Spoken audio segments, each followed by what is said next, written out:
Thank you so much. Om Namo Bhagavate Vasudevaya. Om Namo Bhagavate Vasudevaya.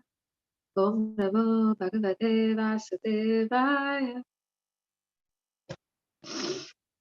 Okay, so we are reading from fourth canto, chapter 7, text 59. Tameva daitam bhuya avrinkte patimambika ananya bhavaika gatim shakti sukteva purusham. Tameva daitam bhuya avrinkte patimambika ananya bhavaika gatim shakti sukteva purusham. Tameva daitam bhuya avrinkte patimambika ananya bhavaika gatim shakti sukteva purusham. Tam, him, Lord Shiva, eva, certainly, daitam, beloved, bhuyaha, again, avrinkte, accepted, pati, as her husband, Ambika or Sati, ananya bhava, without attachment for others, ekagatim, the one goal, Shakti, the feminine, marginal and external energies, Supta, lying dormant, Iva, as Purusham, the masculine, Lord Shiva is representative of the Supreme. Translation: Ambika, goddess Durga, who was known as Dakshayini, Sati, again accepted Lord Shiva as her husband, just as different energies of the Supreme Personality of Godhead act during the course of a new creation. Purport. According to a verse of the Vedic mantras, Parasya Shakti Vividhaiva Shruyate, the Supreme Personality of Godhead has different varieties of energies. Shakti is feminine, and the Lord is Purusha, masculine. It is the duty of the female to serve under the Supreme Purusha. As stated in Bhagavad Gita, all living entities are marginal energies of the Supreme Lord. Therefore, it is the duty of all living entities to serve the Supreme Person. Durga is the representation in the material world of both the marginal and external energies, and Lord Shiva is the representation of the Supreme Person. The connection of Lord Shiva and Ambika or Durga is eternal. Sati could not accept any husband but Lord Shiva. How Lord Shiva remarried Durga as Himvati, the daughter of the Himalayas, and how Kartikeya was born is a great story in itself. Om Ajnanatimirandasya Jnananjana Shalaka Chakshur Militam Yena Tasmai Shri Guruve. Jai Shri Krishna Chaitanya Prabhu Nityananda Shri Advaita Gadadhar Srivasadi Gaur Bhakta. Hare Krishna, Krishna Krishna, Hare Hare, Hare Rama, Rama Rama, Hare. So the translation again, Ambika, goddess Durga, who was known as Dakshayini, Sati, again accepted Lord Shiva as her husband, just as different energies of the Supreme Personality of Godhead act during the course of a new creation. Okay, so I think the devotees who have been tuning in to this, I'm sure everyone is aware of what's actually happening in this pastime. It's the sacrifice performed by Daksha. So we are at that stage now where Sati is. So we know that Sati attended the sacrifice in spite of the advice of Lord Shiva. So Lord Shiva wasn't in favor of her attending because he knew that that Daksha would not receive her properly, and he would not show proper respect to Lord Shiva, Sati's husband, and that would and Sati would not accept that well. And so, as Lord Shiva had foreseen, the events are panning out just like that. And so now Sati, unable to tolerate the insults to a great devotee of the Lord, has decided to leave her body. And so so that has happened. And then again, as we know that Sati is an eternal consort of Lord Shiva, so she's again taking, so she appears as the daughter of the Himalayas, and then she again accepts Lord Shiva as her husband, just as just as just as the energies of the Lord, that's the analogy that's given here, just as the different energies of Krishna act during creation. So this is what is happening so far in this section. So it's a very amazing purport. I feel the point here. There are there are 3 points that I'm mainly going to focus on here. So the first point is that how it is this what Prabhupada states here. It is the duty of the female to serve under the Supreme Purusha. So that is one point that I'm going to be focusing on, that how we are energies of Krishna, that how the energies of the Lord serve the Lord. Then the second point is that who is the Purusha? And then the third point is that which has come across in the word for word, which Prabhupada hasn't mentioned in the purport. So here it's in the word for word, we see how Sati accepts Shiva with Ananya Bhava, without attachment for others, and Ekagati, the one goal. And so Prabhupada explains in the purport that Sati could not accept any husband but Lord Shiva.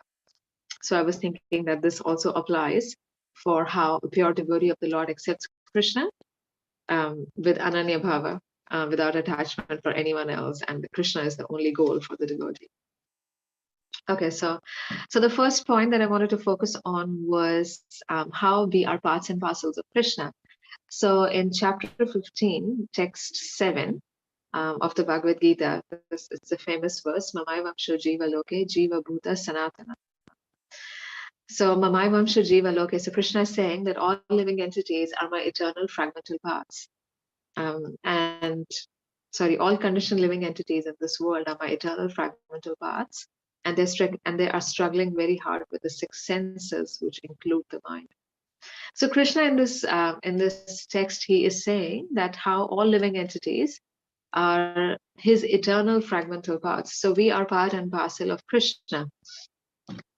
And so because we are part and parcel of Krishna, so we have his qualities, but we have his qualities in the tiniest. Just like the example that Prabhupada often gives, that a drop of water from the ocean has the same chemical composition as the entire ocean, but there can be no comparison in the magnitude of the ocean and the drop of water. So similarly, there is no comparison in the quantity of the quality that we have. So that's why Sri Chaitanya Mahaprabhu presents his philosophy of Achinta Veda Veda Tattva, that we are one in quality, but we can never be one in quantity. So Krishna has this quality of Swarat, that Krishna is independent. So Krishna is the cause of all causes. Krishna is not dependent on anyone for his enjoyment. So Krishna is the supreme enjoyer. Krishna is the supreme Purusha. There are many enjoyers in this world, but Krishna is the supreme enjoyer. And so we see that Krishna doesn't have to go outside of himself for his enjoyment. So when Krishna wants to enjoy, he expands as Srimati Radharani. So even for his enjoyment, Krishna doesn't go outside himself. But whereas for us, if we have to enjoy ourselves, we can't actually enjoy ourselves until we are, until we are in the pure state of life. And even when we are fully purified, then also our enjoyment comes from Krishna. Our enjoyment comes from serving Krishna. So this is the characteristic of the energy, that the energy has no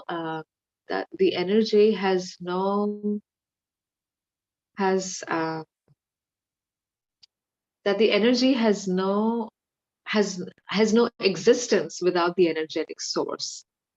So all of us, we are completely dependent on Krishna. Now, I find it quite interesting that even though we have no existence besides Krishna, and we are dependent on Krishna for everything, but still we have this quality of Krishna, which is independence. So Krishna is truly independent, and we also have this quality of independence. And actually, this independence is the characteristic of our of our existence. So this is this is Jiva Shakti. So as Jiva Shakti, as you know, we're saying that Krishna has that Krishna has innumerable energies. Parasya Shakti Vividhaiva Shruyate.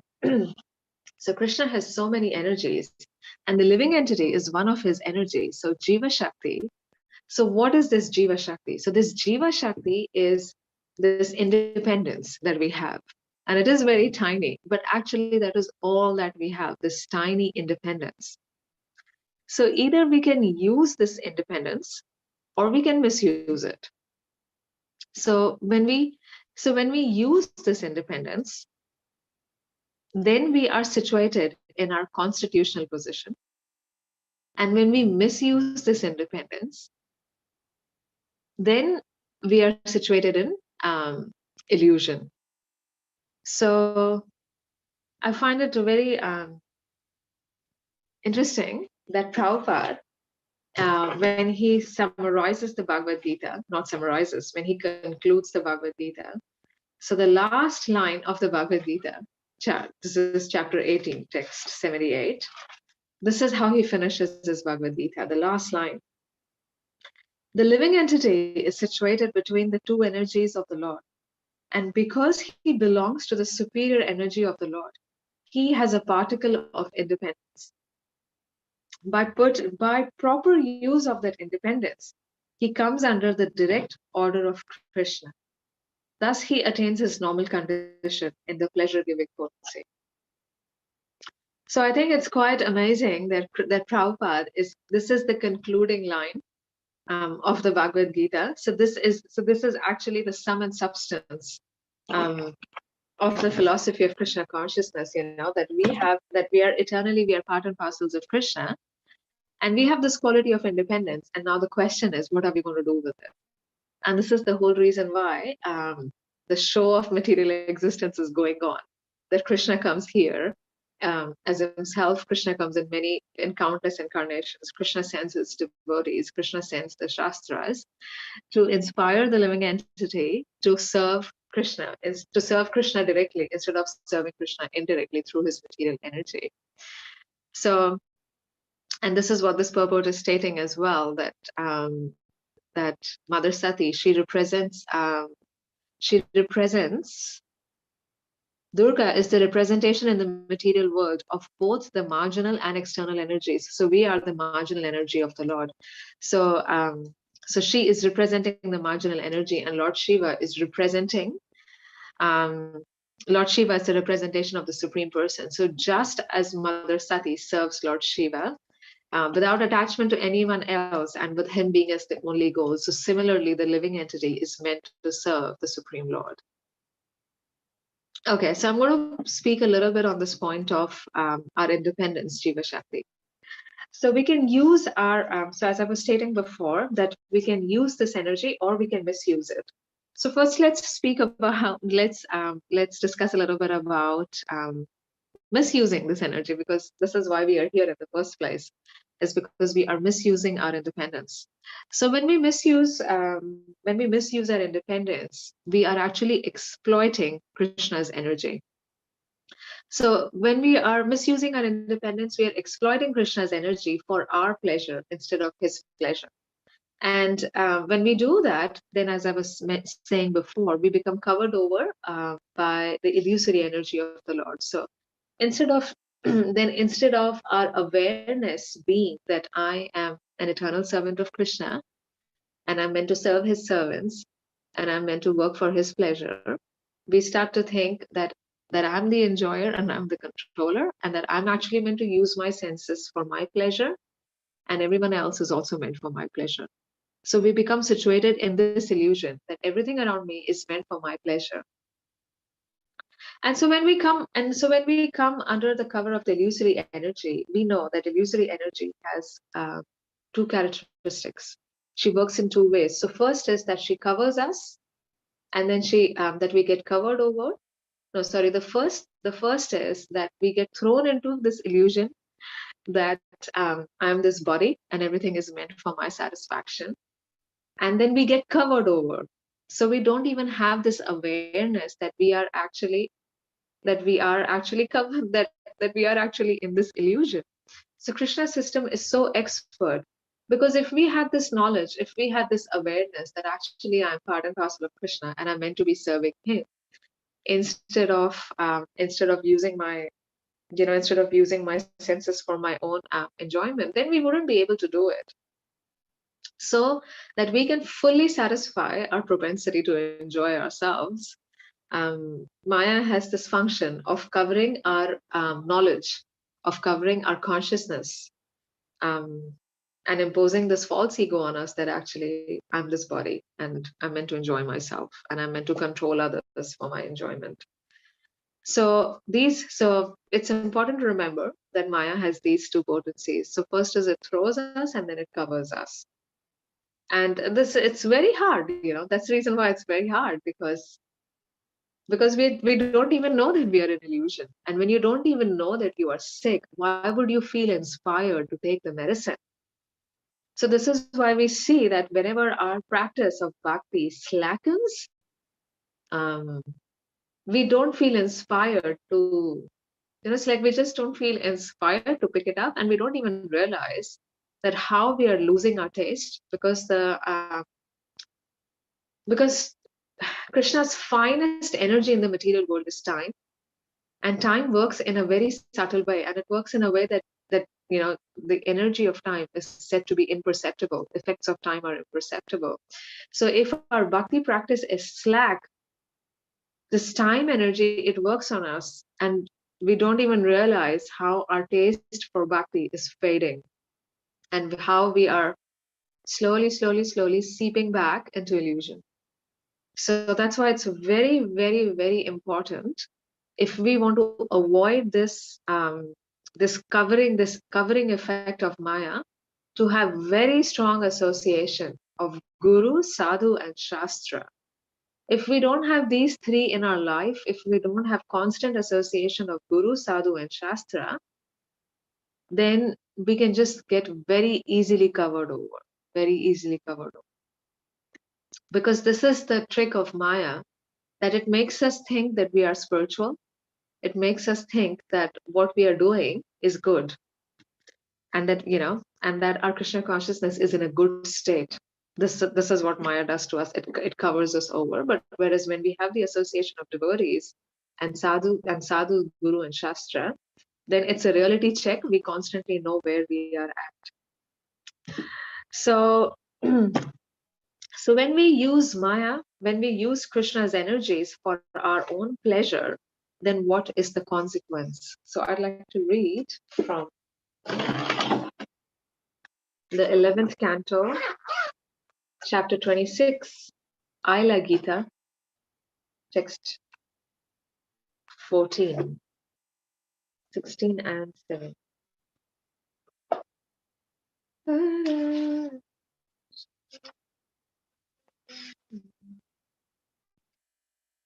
Okay, so this is Aila Gita.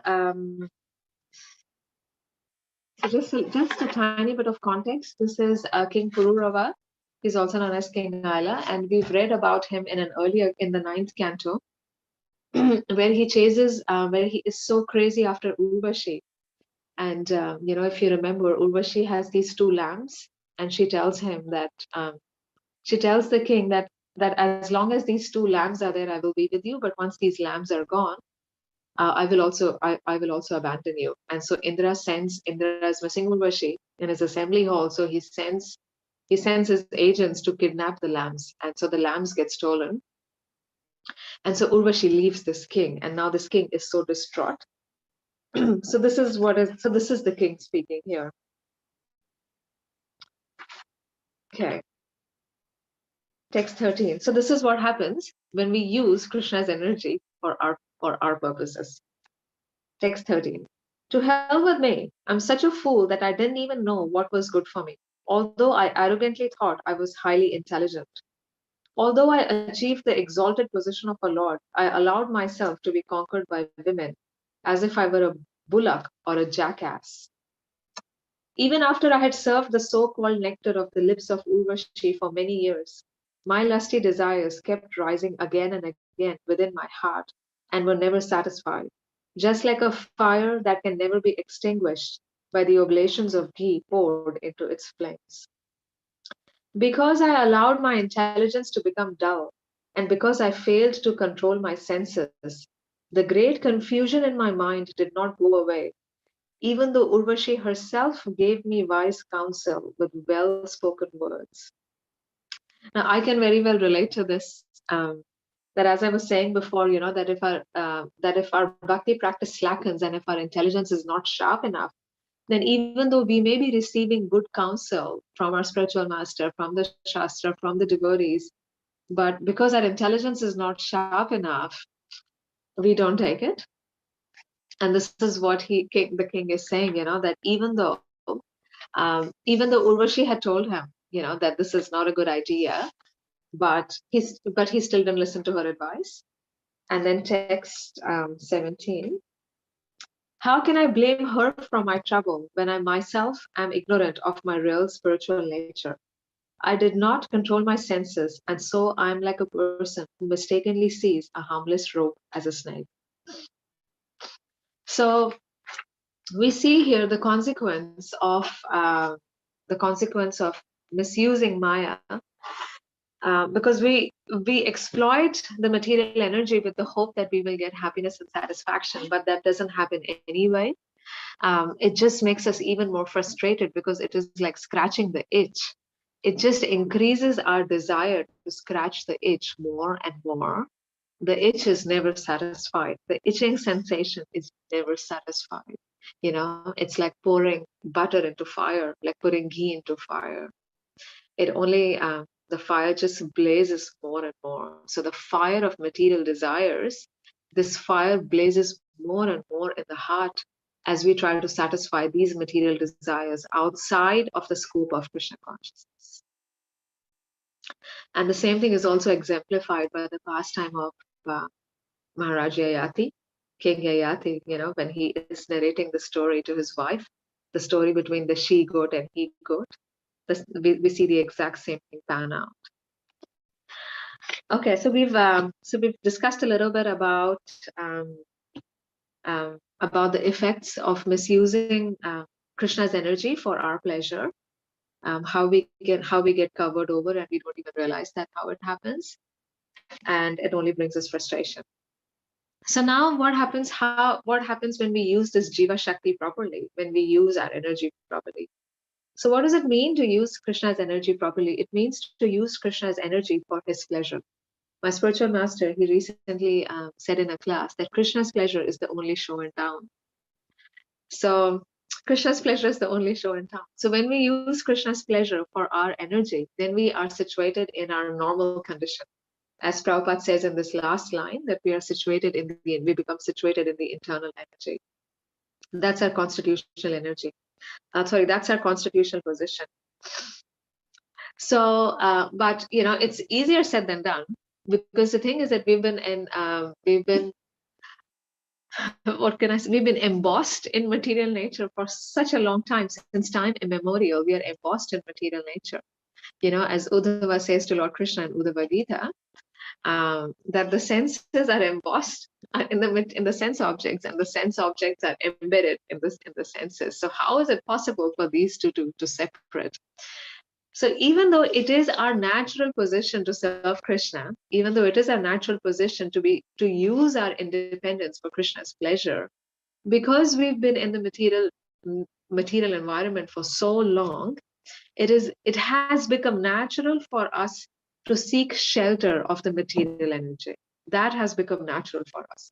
So if we actually want to use our energies, if we want to use our independence for Krishna's pleasure, we need to cry out to Krishna. We need to beg Krishna for that Krishna, please engage me in your service. So when we are chanting japa, it's the first opportunity in the day for us to use our independence properly. And that's why it is so hard, because the mind is just going everywhere, here, there, and everywhere. The mind is going everywhere. So during japa, we have to use our independence to try to focus on the holy name, to try to chant attentively, because we can only try. That's it. and that is Jiva Shakti. So when we sit for japa in the morning, we can pray to Krishna that Krishna, please somehow let me at least try to chant. And then when we make that effort to chant the holy name attracts Krishna's mercy. Because all that we can do is we can only make the effort. That's it. And um, Giriraj Maharaj, he was saying in his class last Sunday that effort to chant the holy name makes us humble, because it just shows us that we are so incapable. We are so incapable. So again, I'm going to read one text from here, Maharaj Aila. He is saying, when his Krishna consciousness is awakening, he makes this statement: who but the Supreme Personality of Godhead, who lies beyond material perception and is the Lord of the self-satisfied sages, can possibly save my consciousness, which has been stolen by a prostitute? So Prabhupada actually gives this example. I can't remember in which canto it is, but Prabhupada says that our intelligence is like a prostitute, because we are Jiva Shakti, our husband. We only have one husband, which is Krishna. But instead of serving Krishna, our intelligence is serving someone else. So our intelligence is like a prostitute. So who else but Krishna can actually save our consciousness? So we really need to beg. We really have to pray to Krishna, please give me shelter. Please allow me to use my energy in your service. Now, in order to properly use Krishna's energy in Krishna's energies in his services, we first need to know what are Krishna's energies. We need to have that knowledge. We need to have that wisdom. So this intelligence comes from Guru, Sadhu, and Shastra. So I'm going to read the famous text from Bhagavad Gita, text 7.4 and 7.5, where Krishna is telling Arjuna, what are my energies? So earth, water, fire, air, ether, mind, intelligence, and false ego. Altogether, these 8 constitute my separated material energies. Besides these, O mighty Arjuna, there is another superior energy of mind, which comprises the living entities who are exploiting the resources of this material inferior nature. So in the material world, there are only 2 energies. There's the living entity, and then there's the material energy, which is composed of, we know, the whole 24 elements. So Prabhupada, not Prabhupada, but the Sri Ishopanishad, in text 1 itself, just summarizes this so beautifully. Ishavasyam idam sarvam yet kincha jagatyam jagat. So everything that is animate or inanimate within this universe is controlled and owned by the Supreme Lord.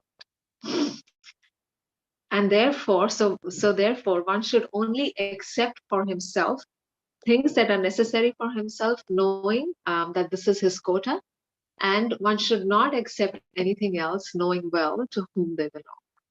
So we know that everything belongs to Krishna. Now, even in Krishna consciousness, so I'm just speaking for myself, that even in Krishna consciousness, we can be doing a lot of devotional service, which is glorious, but we have to ask ourselves that whether I'm consciously performing my devotional service or not, that whether what I'm doing, is it karma yoga or is it bhakti yoga? My spiritual master says that karma yoga is a very glorious platform to be on, but we have to try to elevate ourselves to bhakti yoga. So we have to be conscious. We have to make a conscious choice that whatever services we are doing, or even whatever material affairs that we are doing, as Bhaktisiddhanta Saraswati Thakur, he explains in the Purports to Brahma Samhita, that our material activities that we are doing to maintain our body and mind, these activities are secondary service. But while we are doing these activities, we have to constantly bring that awareness to our mind that I'm doing these services or I'm doing these activities for Krishna's pleasure. That whatever I'm doing is for Krishna's pleasure. That Krishna's satisfaction is the only show in town. Krishna's pleasure is the only show in town. So we have to use Krishna's energies for his pleasure. And we should try and be conscious, that, okay, now I'm cooking. And even though devotees who cook at the temple, they are exclusively cooking for the pleasure of the deity. But when we are cooking at home, we can think, that yeah, we can think like that, that actually I'm cooking for Krishna's devotees. And yeah, so that may this meal be satisfying for the Lord and for his devotees. And that may this meal nourish us so that we can perform devotional service. So always thinking that what will bring Krishna pleasure. So one example I was just thinking of is how in Bhagavad Gita, after showing the universal form to Krishna, Arjuna is scared, and then Arjuna is asking Krishna, "Who are you?" So Krishna says, "Kalosmi, the time I am. I'm the great destroyer of all the worlds." So that is text 1132.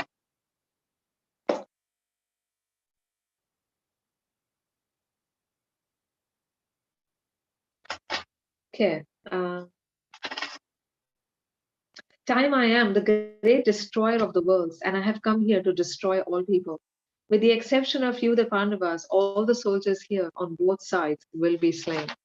And in text 33, Krishna tells Arjuna, therefore get up, prepare to fight, and win glory. Conquer your enemies and enjoy a flourishing kingdom.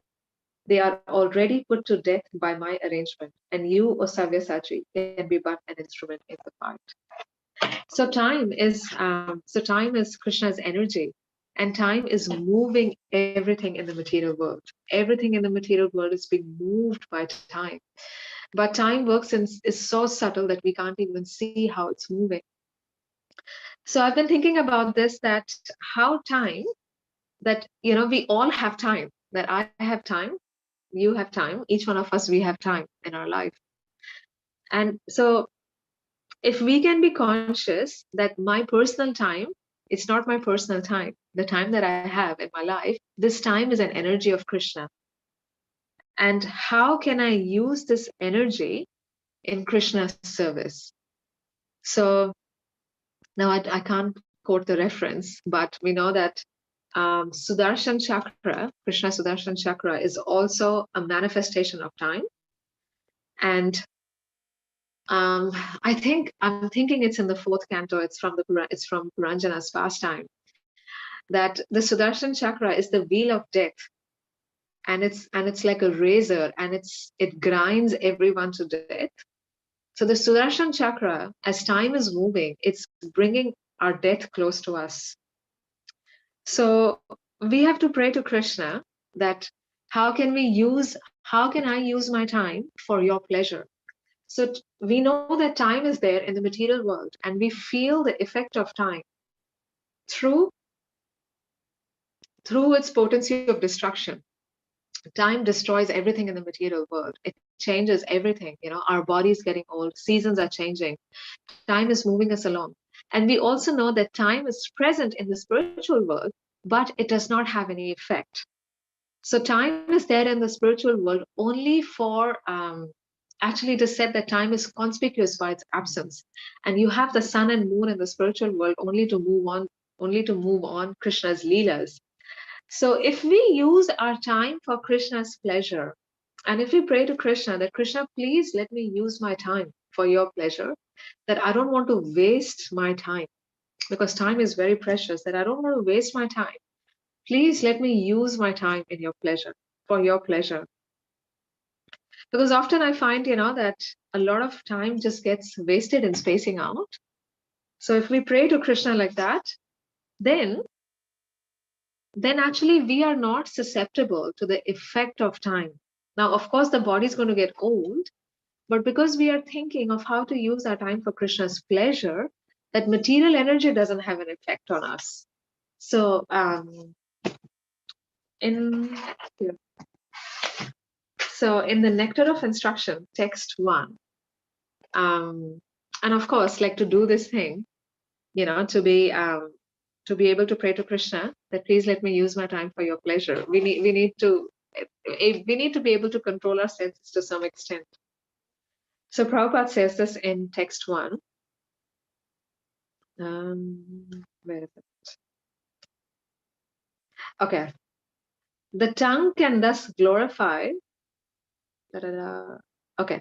By contrast, the controlled speech advocated by Srila Rupa Goswami is the positive process of Krishna Katha, engaging the speaking process in glorifying the Supreme Lord Shri Krishna. The tongue can thus glorify the name, form, qualities, and pastimes of the Lord. The preacher of Krishna Katha is always beyond the clutches of death.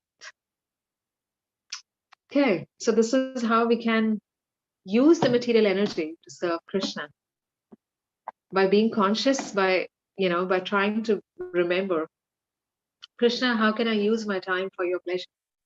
Krishna's pleasure is the only show in town. Okay, that's all I have to say on this topic. Thank you so much for your kind attention. And I don't know what happens now. The devotees who are assembled here, thank you so much for your kind attention. Would anyone like to make any comments, corrections, give your enlighten us?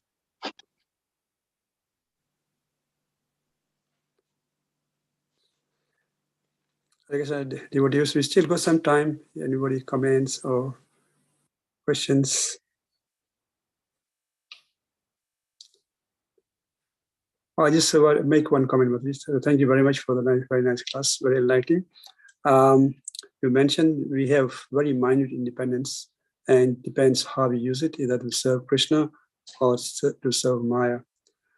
But sometimes we are because we are marginal potency, we are vacillating between these two. So how can we become fixed in serving Krishna, not to go other side?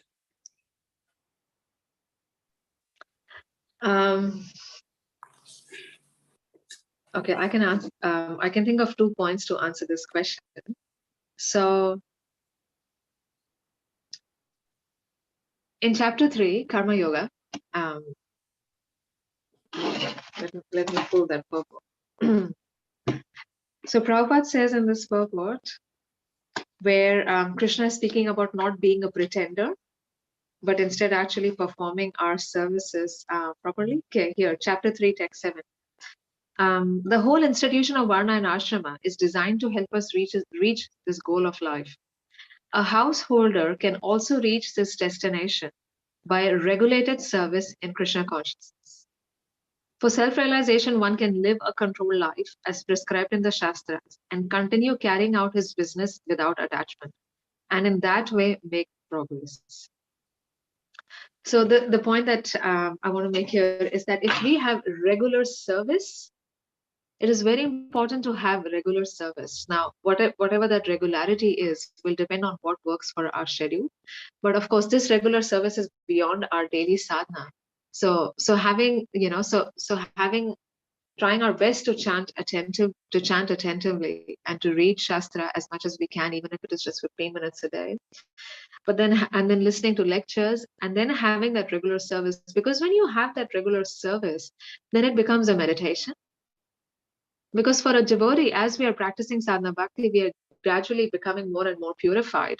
And then our service becomes our meditation, that how can I constantly improve my service? So that's why Prabhupada has given us this process of, this process of sadhana bhakti and yukta vairagya, so that we can actually engage our senses in physical service. We can engage our propensities in Krishna's service, and then that becomes our meditation. And yeah, and then that way, it's like whenever the mind goes here and there, we can bring it back that actually, this is how can I improve my service? So that's one point. And then the second point is, of course, we know the stages of bhakti, that as we are progressing. So until we are actually in anartha nivriti, we are always going, we are oscillating, but then when we come to nishta, we become fixed. And then also the other thing is that if we have the association of devotees, then that is the most essential ingredient for keeping us in line. Because when we see other devotees serving, it automatically makes us feel like that. What am I doing? I need to get my act together. It inspires us, seeing the service of other devotees.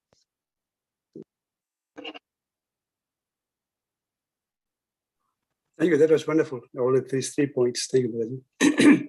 Anybody else got any comments? We still got a few minutes.